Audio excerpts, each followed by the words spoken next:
안녕하세요. 김상순입니다. 3월 8일 오후 2시부터 의정부역 이성계 동상 앞에서 진행된 세이브 코리아 의정부 집회에서 연사로 초청받아 자유 발언을 했습니다. 제목은 문재인 중국 혼밥 굴종 외교 어디서부터 시작되었나입니다. 먼저 들어보시죠.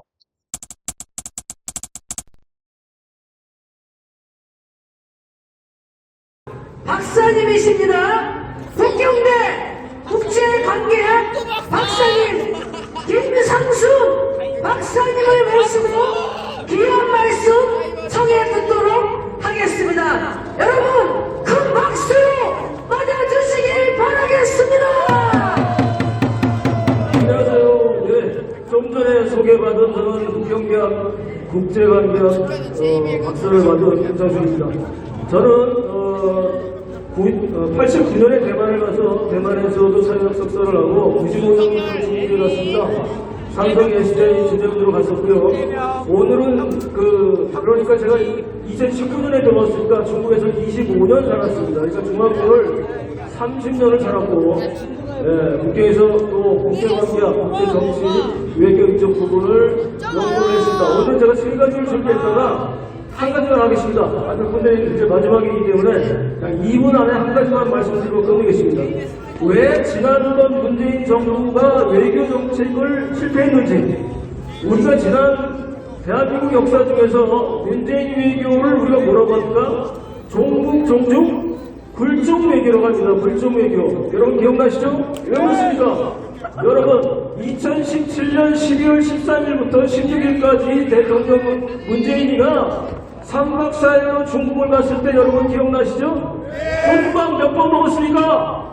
8번 먹었잖아요. 8번. 근데 11월 13일 날이 무슨 날이냐면 난징 대학살 80주년 기념일이에요. 그러면 시진핑이가 북경에 있겠습니까? 난징에 갔겠습니까? 난징에 갔지. 거길 왜 가? 14일 날 가면 되지. 왜 13일에 갔어요? 바로 이런 것들이 외교정책부터 잘못된 겁니다. 가가지고 혼자 혼밥 먹었잖아요. 그죠? 그 다음날도 혼밥. 그 다음날도 혼밥. 자, 두 번째 얘기 들어가 보겠습니다. 2020년도에 우리 무슨 일이 있었습니까?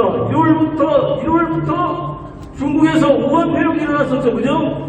난리가 났었습니다. 거기서. 근데 다른 나라는 다 중국 사람들 들어오는 걸 막았어요. 대한민국 막았습니까? 문재인이가 막았어요? 안 막으니까 우리나라 국민들이 얼마나 많은 피해를 봤습니까? 이거 왜 이렇게 되는 거죠? 자, 지금까지 문재인 정권에서 특히 중국 사람들한테 무려 25가지나 우대 혜택을 줬습니다.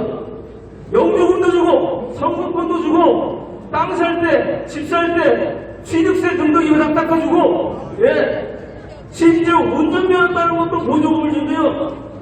대학교 갈 때 가점 주고, 시집갈 때 가점 주고, 25개예요, 25개. 의료보험 얼마나 해먹었습니까? 이거 왜 이렇게 된 거죠, 도대체? 제가 그 이유를 밝혀드리겠습니다. 제가 2017년 2월 21일 날, 제가 북경에서 2019년에 왔으니까 17년은 북경에서 제가 TV 토론이나 이런 데 중국으로 나가서, 거기서 활동을 할 때입니다. 제가 중국에서 뭘 했냐면 차하을 학회에 민간 싱크탱크 중에서 가장 큰 차하을 학회에 모국연구위원으로 있었습니다. 모국연구위원. 우리가 그냥 수석연구위원이에요. 그런데 그 회장이 누구냐면 저하고 같은 북경대 동문인데 현직 차관입니다. 차관. 정협의 외살교단의 무주임이에요. 이 사람이 저를 찾아와서 저를 오라 그래서 자기 사무실로 갔는데 문재인이를 한 번도 못 만나봤대. 근데 김 박사가 가서 이 얘기를 하면 문재인이가 나를 만나주지 않을까? 근데 그때가 2월달이 뭡니까?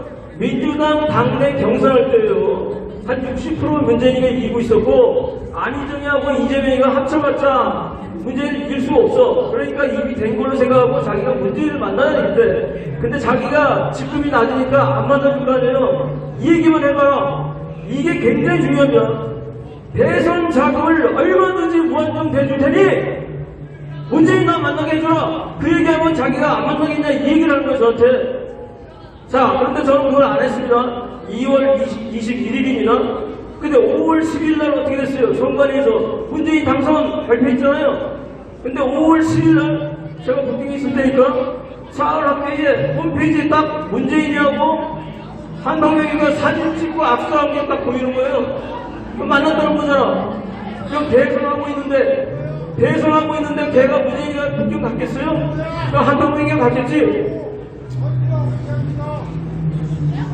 문재인이가 왔겠어요? 안 갔겠지? 그러니까 결국 한동혁이가 와서 문재인이를 만났다는 거 아닙니까? 그죠? 자, 그렇다면 대선 자금은 도대체 어떻게 됐냐 이거지. 자, 문재인이가 왜 중국에다가 그렇게 많은 혜택을 주고 왜 중국에다가 그렇게 물적 외교를 하고 그거를 연결시켰던 김진표 당시 의원은 왜 국회의장 시절에도 한동혁이가 서울에 오면 자기 국회의장 공간에다가 불러서 점심도 먹이고 저녁도 먹이고 왜 그랬을까요? 자, 이런 겁니다. 지금 문재인 정부에서부터 시작된 돈을 가지고 공수처, 사법 이런 모든 집단들 언론을 통해서 이런 쪽에 이미 손을 쓰고 있었다는 거예요. 그게 벌써 5년 전입니다. 7년 전입니다. 7년 전. 그렇기 때문에 그 내용에 대해서 여러분들이 짧게 제가 말씀드릴게요. 그 내용은 작년에 9월호 월간조선 9월호에 김상준이 제 이름 치면은 1인 인터뷰 나오고 다 나옵니다. 상상이 나오니까 그거 한번 읽어보시죠. 자, 구호 외치고 시끄러우니까 구호 외치고 나가겠습니다. 구호 외치고 나가도록 하겠습니다. 예, 신경 쓸 거 없고. 선관위항의 해체 해주시고 공수처의 해체 해주시고 헌장의 해체입니다. 해체. 선관위 해체. 선관위 해체. 선관위 해체. 공수처 해체. 공수처 해체. 공수처 해체. 황제 해체. 황제 해체. 황제 해체. 감사합니다. 결국 열띤 연설을 결국 해주신 자리에 김성수 박사님께 다시 한번 힘찬 박수! 반면에 큰 박수 소리 들어! 박수!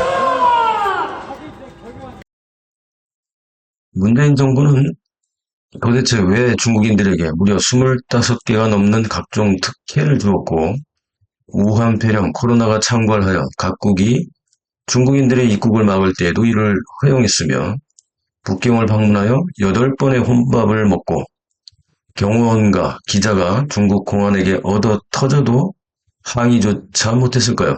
그것은 바로 중공이 대선 자금을 무한정 대겠다며 뒷거래를 했고 이것이 약점이 되었기 때문입니다. 문재인 이후 한국은 중공의 손아귀에 각 부문이 넘어갔습니다. 언론, 경찰, 검찰, 법원, 헌재까지 중공이 모두 뒤에서 조정하고 있는 실태, 이대로 둘 수는 없습니다. 윤석열 대통령이 석방되었습니다. 탄핵 기각 혹은 탄핵 각하 이후 우리는 이 땅에서 종북, 종중, 매국노 부역자들을 모조리 발본색원하여 몰아내야 합니다. 그렇지 않습니까? 이 땅에서 반드시 CCP 아웃과 중공에 부역하는 매국노들을 모두 뿌리채 뽑아내야 합니다.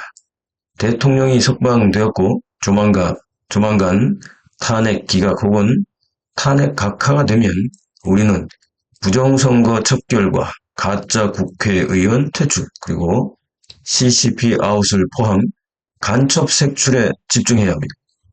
우리 아이들의 미래를 위해 대한민국의 미래를 위해 구독 동지 여러분과 시청자 여러분들의 적극적인 지지와 후원을 요청드립니다.